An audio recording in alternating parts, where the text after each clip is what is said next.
But alrighty, let's crack in to this.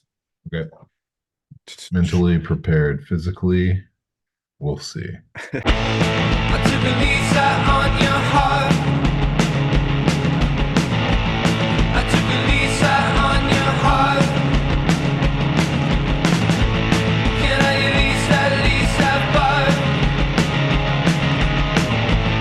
Can I at least have fun? Can I at least have fun? Welcome back, everybody. We are Rough Draft Research. You are the audience, and together we are on a quest for Dynasty Domination. How's it going over there, Daniel? Phenomenal, man. I feel like I'm moving with the wind these days. I'm seeing things as Neo did in the Matrix towards Ooh, the end of the first film, of course. I'm not going to get Mr. Smith by these rookies. I breathe their success, and I'm ready to live it too. nice, How nice. about you, Matrix Christian? reference in 2024. That's why you come to RDR right That's there, right. We boys don't and sleep girls. on it, man. I'm doing good, having a good time. Hasn't not much has happened, since our last episode, so I Sure. don't have much to say other than I'm excited to close out round one of the RDR Dynasty Rookie Tournament for 2024. So we are hitting you with the last quadrant here, the South Division. That's a lot of SEC teams and a lot of fun down Oh, here. So it's gonna be well, some Texas boys. some good times having good times ahead for us. Are you ready, Daniel? Yes, sir. I'm ready. 100%. Alrighty. I tried to fit a drink in there and it went horribly. So sorry Well, about that, audience. But let's get started then. So we've got our first matchup. Number one seed Jayden Daniels going up against the 16 seed Jas McClellan, running back out of Alabama. And this is easy to me. I think the upside on Jayden Daniels is tremendous. And if you could ever get a chance at that, I think you absolutely should. And as well as for Jace, you know, he runs with some good power. I think he's hard to take down. He's got good size, 221 pounds. And he has a decent amount of force missed tackles for us for that size, 49, which is 10th in this bracket for our running backs. So I think he's probably going to be a decent rotational power back, maybe, but he doesn't have a lot of top end traits. Specifically, speed isn't really there for him. And he didn't run the 40, so we don't even know that. And so to me, there's just not a lot of fantasy upside there. Whereas Jayden Daniels might be one of the highest fantasy upsides of this tournament. He's definitely right now in a potential, at the top of the potential coming off the Heisman. Got to Yeah. do what you got to do. But yeah, Jace, I mean, in addition to the things you were saying about his power, I really just think he flat didn't do much to create on his own. Mm. Lacking vision and the speed.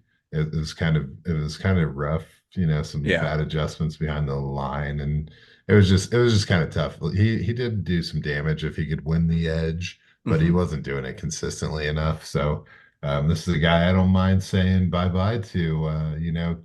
5'10", 221. You can't be too mad about that. But like you said, I mean, we don't really know what's going on. He did have a lingering foot issue all Mm. year.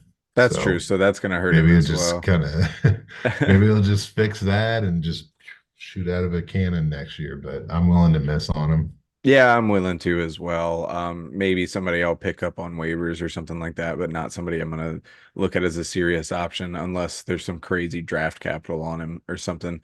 So we've got the number one seed, Jayden Daniels, moving on, leaving Jas McClellan, the 16 seed, behind. So next matchup, we have another Alabama boy. We got Jarmaine Burton, wide receiver out of Alabama, going up against some NFL royalty potentially, Frank Gore Jr. out of Southern Mississippi.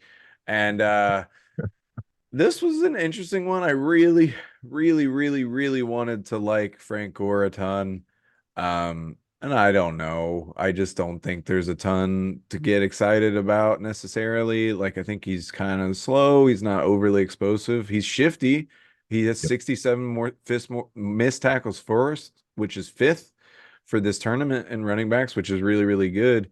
But then getting into Burton, man, I really liked Burton. I thought he's kind of like a wide receiver sleeper to me. There were questions about his speed. He ran a 4.45, which is fine. I think he's just strong and everything he does, he just runs through people. He runs aggressive routes and they're good. But they're just aggressive and every move he makes seems to be aggressive. He attacks the ball at the catch point as well. And I like that style and it just popped a lot more than Frank Gore's tape to me. Yeah, absolutely. I mean, for Gore, like you said, man, good. I thought he had good vision and great change of direction, and he Hmm. could shuck some tacklers, pretty good contact balance, but not fast enough. The competition level Hmm. wasn't really, that's a red flag to not be just, burying people in that Yeah. setup. But he had no X factor. Whereas you want to talk about X factor, I think like Jermaine Burton really he kind of profiles to me as a really good cheap option to be a true X in an offense. Like Mm. he was kind of a do-it-all um, kind of wide receiver with a do-it-all body style of the 6 foot, Hmm. 200 pounds. Extremely underutilized, played for both Georgia and Alabama.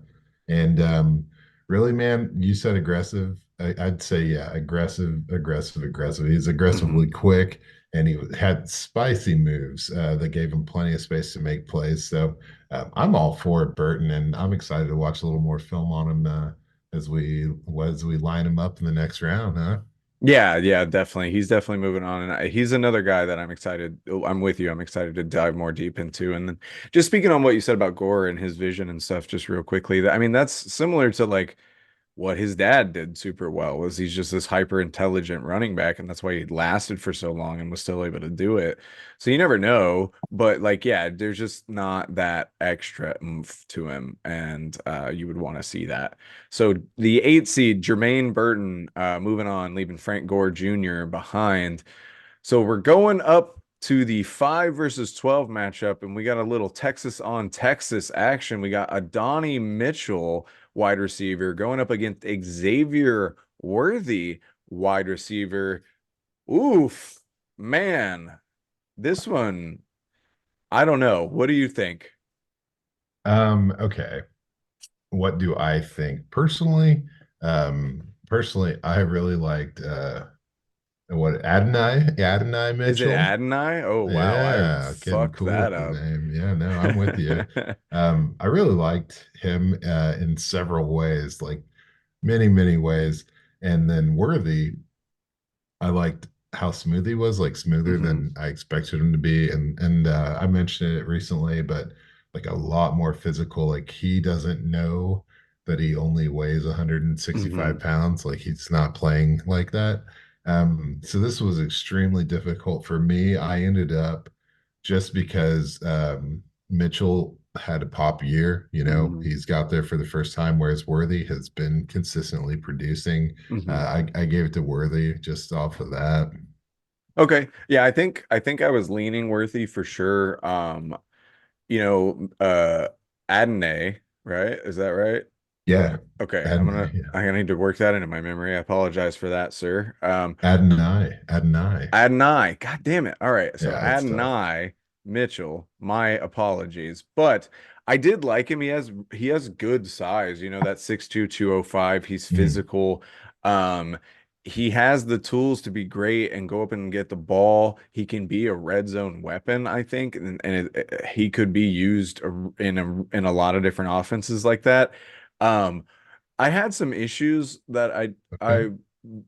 I don't know. The yards after the catch, 178 yards after the catch only, and that's 3.2 per, which is not great, which is second last among wide receivers in this tournament.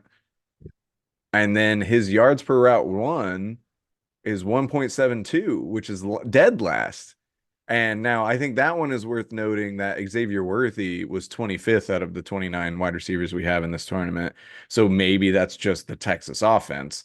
Like if they're both way down there, then maybe that just is what it is. But so those type of stats kind of worry me, like if he's a red zone weapon that can't make miss forced tackles and can't go past or like can't get a lot of yards after the catch, that's a little worrisome. And I like Xavier Worthy as a route runner. And I think I've said it for a while now. I don't think the size is as big of an issue for wide receivers anymore. I think it's still there for running backs, but for wide receivers, like we're seeing these guys come in and be effective that are way thinner, way smaller. And it's their ability to separate, which Worthy has. He has the speed to separate, which in Mitchell's camp, he also has the speed, which is awesome when you're that size and be able to compensate with that speed. And both these guys are super young, so they have a lot of time to develop.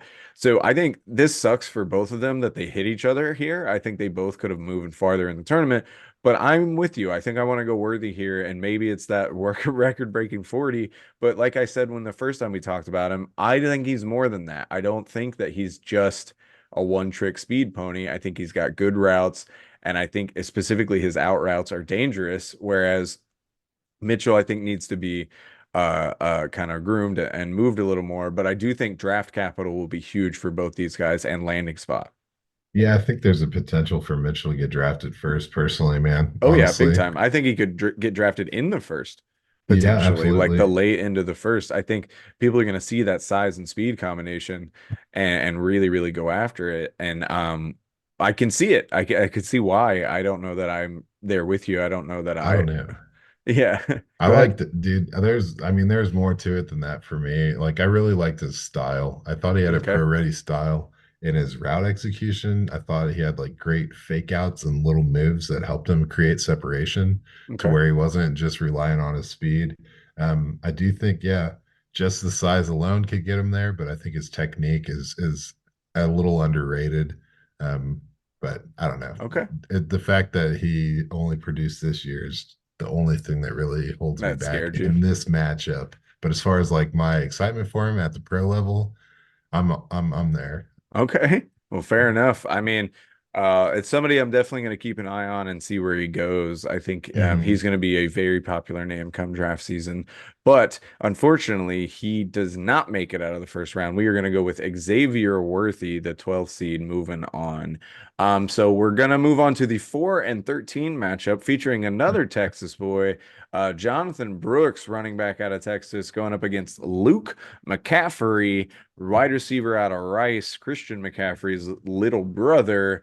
Christian Um, McCaffrey's brother. man, if Jonathan Brooks didn't get hurt, he's the consensus RB1 in this draft, and I'm not even necessarily saying I agree with that, but to me, if he doesn't get hurt, he's the ADP RB1 in dynasty drafts 10 times out of 10 most likely. And so to me, that's just way, way, way more valuable than anything Luke McCaffrey can bring you. You know, at this point, you got to just say, what do we do with Jerry Rice's son? What do we do with Frank Gore's son? You think we're gonna just go straight into nepotism for you, Luke? Mm-mm. No, absolutely not. Just because you got blood in the game doesn't mean anything to us.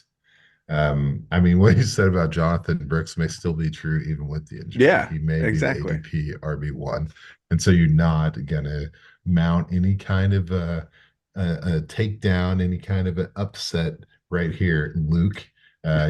Maybe if you had stuck to the quarterback position and had some success, maybe you could get a round two showing in this bracket. But you're not in Nebraska anymore, my friend, so it's not happening. That's basically where I'm at. But man, McCaffrey was pretty interesting though. I liked him a lot Yeah. more than I wanted to. I that's one of the first guys I kind of got into, and I did it on the little brother hype. But as you get into it, like the guy doesn't separate. Hmm. And that's fine.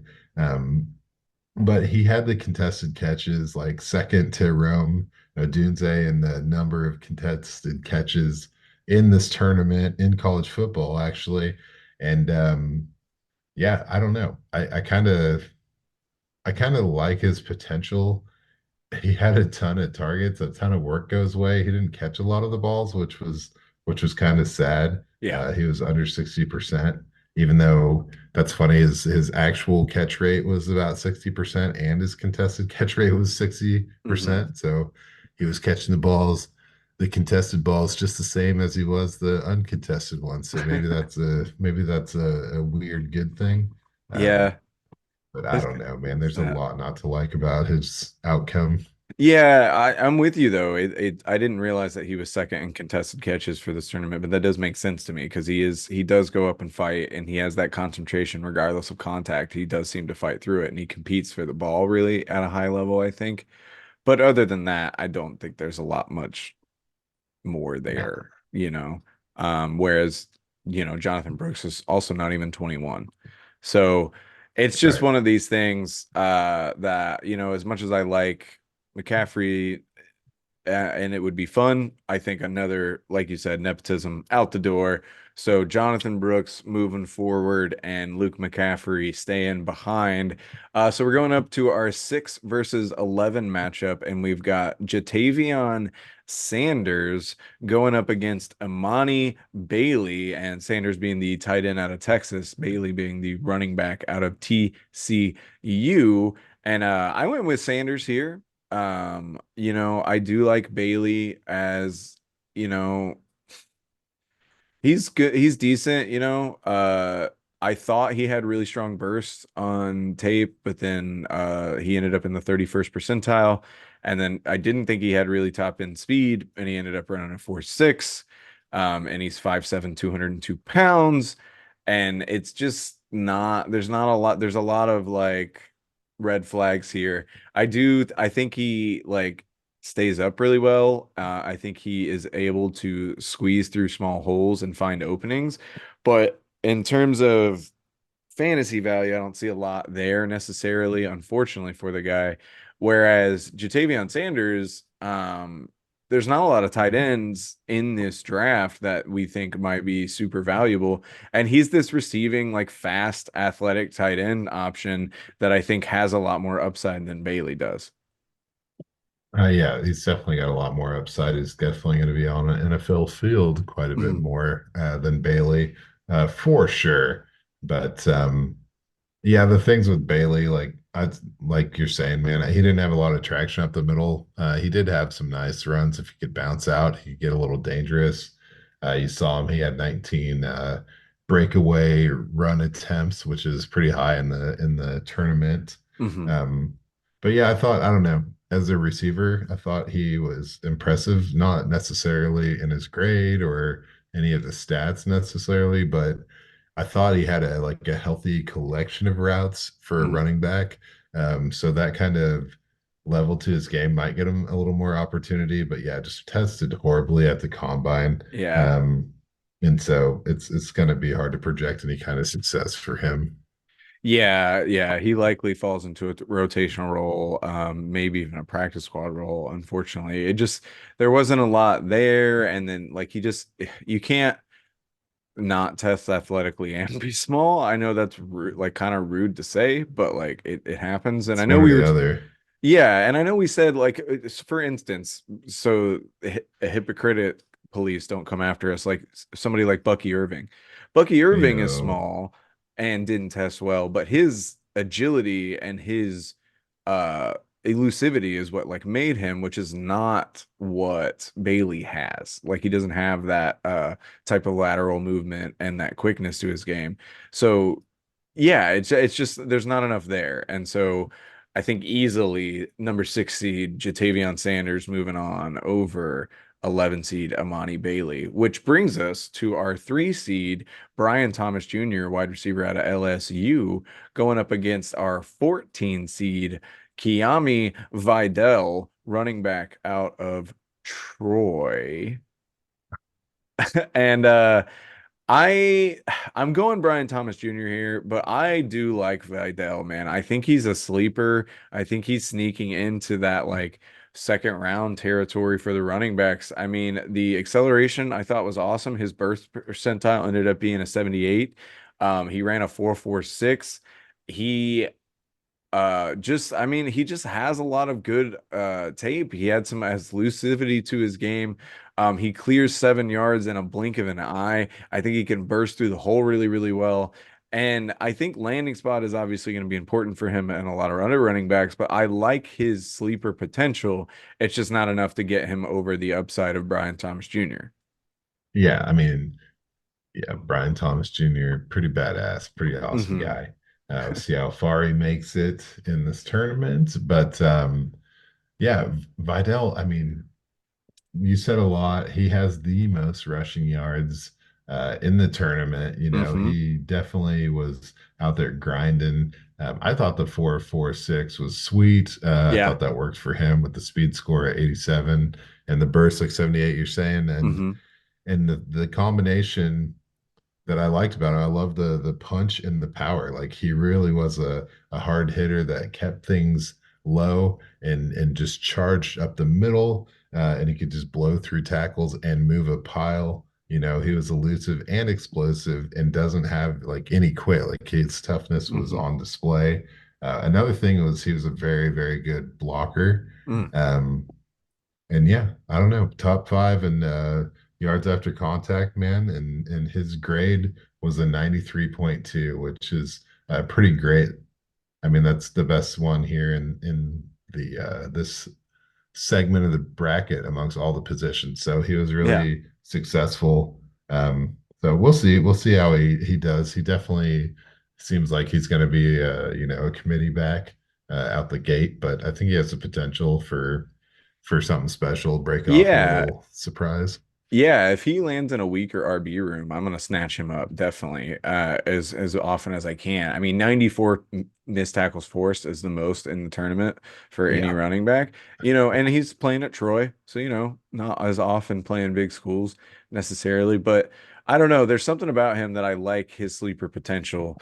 So I'm with you. I'm gonna be kind of paying a lot of attention to where he ends up going, and if he goes somewhere spicy, I'm definitely gonna take him. Yeah, baby. So moving on though is Brian Thomas Jr., the 3 seed, and leaving our sleeper 14 seed Kimani Vidal behind. So moving on to our next matchup, we've got the 7 seed going up against the 10 seed. We've got Jaylen Wright, running back out of Tennessee, going up against Lideatrick Griffin, wide receiver out of Mississippi State. How are you feeling here? Yes. Lideatrick, what do they call him? Tulu? Tulu Griffin? Tulu, yeah, they do call him Yes. Tulu. I have the reason for that. If you don't, I can fill you in on that. No, hit me with it. Although Okay, this is his like fallen grace, like bye bye, because Jalen's got this one. oh yeah, anybody that's heard me talk about the draft over the last 2 months knows that Jaylen Wright is going to be a superstar, if you ask me, and there's no chance. And I'm very, very upset with who he's probably going to have to go up against next week. It's not looking great, and I'm very upset. But Jaylen Wright is going to be a superstar. Mark it down, write it down right now. But Tulu, by the way, which stands for too loose, which is what his friends call him when they used to play football, like on the yard together because nobody could ever catch him. So that's where Tulu comes from. So Tulu Griffin, and you see why. He's a yards after the catch animal. He's got 412 of his 659 yards were after the catch, which is pretty good. That's good for third in the tournament for wide receivers per reception. Um, I think he can make a great return specialist and like a wide receiver depth piece in the NFL. But, I don't think he's going to be a starter or like a viable fantasy option. I think he could have a lot of fun. He could make some plays. He could make some long touchdowns, similar to like a Tutu Atwell over in the Rams, where he's kind of just occasionally doing something.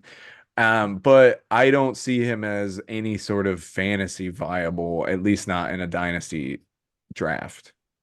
No, definitely not, man. I had fun watching his film. I said this was the guy where I was watching the South Carolina game, and it Oh, was Xavier gotcha. Leggett, and then it was Tulu Griffin. And I'm watching this game, and I hadn't checked his stats or anything yet. And I'm like, whoa, what is going on with this guy? He did some special things in that game, good ball tracking, quick feet, great separation on a deep ball, and just really was killing it. And it ended up with 256 yards on 7 catches in that game. And I'm like, okay, let's go. Let's check this guy out. Pretty juiced up. I I look at his stats in that game represented 17% Mm, of his entire 4-year college career oof. production and That's not great. 40% of 2023, which was a 12-game season for him. Yeah, that's tough. So I was like, oh, so obviously not a consistent producer, Mm-mm. but cool. Like there was, I mean that, yeah, you're right. He's gonna have like some of those head turning plays. He's gonna Yeah, have he's got some something. agility and spice to his game. He's got some wiggle. He can make people miss. He's gonna take a catch to the end zone that For it's not sure. supposed to at some point. But I just think that might be the only one, you know? Yeah, his single professional score. Exactly. Like, but it's gonna be like, oh man, and it's gonna get people excited, but it's not gonna be anything. And then Jaylen Wright, I'm just pounding the table now. So we've got the 7 seed Jaylen Wright moving on, and Tulu Griffin staying down. And so we've got our last matchup coming up, and I think similarly to this one we just talked about, it is not close because it is the 2 seed Malik Nabers, maybe the favorite 2 seed of this entire tournament, going up against Ainias Smith, wide receiver out of Texas A&M, the 15 seed. And if you don't know, Neighbors is the wide receiver out of LSU. And I kind of Tigers. spoiled it, but yeah, it's What are Neighbors, you gonna do? you know? Yeah, I mean, yeah, neighbors all the way. Yeah, we don't even like. We'll just talk about him at a later date. Yeah, we don't Pretty need to much get into set him up to now. destroy everybody. And Um, as far as Ainias Smith goes, I think he's going to get lost in a super deep slot receiver class, which is unfortunate. I think he's got some power to his game. He's 190, 5'9". He's a little more stocky. He stays on his feet really well. He breaks tackles. 20 missed tackles forced is 5 or 5th for receivers in this tournament. But then he's never had 1,000-yard season in college. He's never had more than 6 touchdowns in college.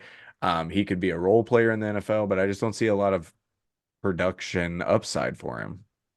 no, yeah, the thing that popped out to me was that he's like a physical guy, and he was physical in his routes, but really, he was a really good blocker. Hmm. So like, if anything, I mean that I guess get your blocking slot wideouts. I I mean, mean, it's a thing. they have those all the time. I mean, I know Green Bay and San Francisco and teams like that really value blocking wide receivers. So, I do think he'll end up on a roster somewhere, but I Mhm. just don't think there's a chance that well, there's certainly no chance he beats Malik Neighbors, but I don't think that Oh there's a yeah, chance he's not that going to be a fantasy guy we're talking about. yeah, even so. So, unfortunately for him, not only did he run into a buzzsaw, I think he might have been out regardless of who he went up against. It's hard to get to 64, man. Yeah, for sure. But on that note, we are no longer at 64 because the first round of the 2024 Dynasty Rookie Tournament is complete. So our final quadrant winners, recapping for you real quickly here. 1 seed Jayden Daniels is going to be facing the 8 seed in Jarmaine Burton next week. We've Mhm. got the 12 seed in Xavier Worthy going up and fighting another Texas opponent in the 4 Damn. seed Jonathan Brooks. He took out the 5 seed Texas guy. Can he do it to the 5th? Moving on from that, we've got another Texas boy, Jatavion Jesus. Sanders, going up against the LSU wide receiver Brian Thomas Jr., the 3 seed who moved on. And then, unfortunately for me, we've got Jaylen Wright going up against Malik Nabers next week, which is a fantastic matchup, in my opinion. Going to be a lot of fun. So, please, please, please join us back. We're going to get into the round of 32 starting next week. So this is going to be moving quick, and you want to have all that information coming up before the NFL draft and for your dynasty rookie draft. But do you have anything else for us before we head out, Daniel? I gotta say, a disproportionate amount of these guys wear the number 1 jersey. It's ridiculous. Oh yeah, there is a lot. There's a lot of ones, and there's a little few many zeros for my taste as well. Yeah, crossing the line. But that's it. That's just a little nugget from me. That's fair. I always you value through. those, so thank you for that. I appreciate you. But until we see you next time, we've been Rough Draft Research. You've been the audience, and we'll see you next time. Cheers. I took a lease